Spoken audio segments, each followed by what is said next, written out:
আমাদের বাংলাদেশের এমপি মন্ত্রীরা দুর্নীতি করে, এটা ওপেন সিক্রেট, এটা সবাই জানে। কেউ এই দুর্নীতি বন্ধ করতে আজ পর্যন্ত পারেনি। তবে এই দুর্নীতি বন্ধ করার একটা পদ্ধতি আছে। আমি জনাব তারেক রহমানকে বলবো, আপনি সাউথ ইন্ডিয়ার নায়ক মহেশ বাবুর 3টা ছবি দেখবেন, 3G 4G এবং 5G। ঠিক আছে, অনেকে হয়তো হাসবেন যে পাগলে কি বলে। যাই হোক, সেই পদ্ধতিটা কি আমি একটু বলে দিই।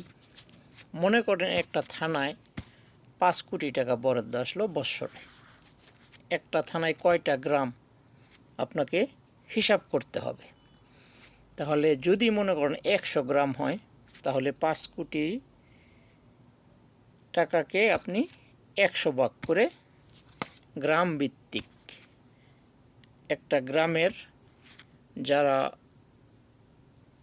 গ্রামটাকে দেখাশোনা করে বা নেতৃত্ব দেয়, তাদের মধ্যে থেকে 10 জনকে নিয়ে আসবেন।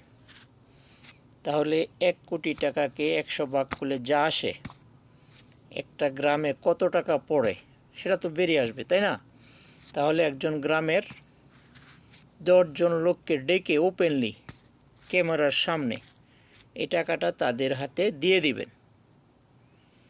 ওই 10 জন লোক গ্রামের সবাইকে নিয়ে বসে তারা সিদ্ধান্ত নেবে গ্রামের কি কি সমস্যা আছে, মসজিদ, মাদ্রাসা, রাস্তাঘাট তারা নির্ধারণ করবে।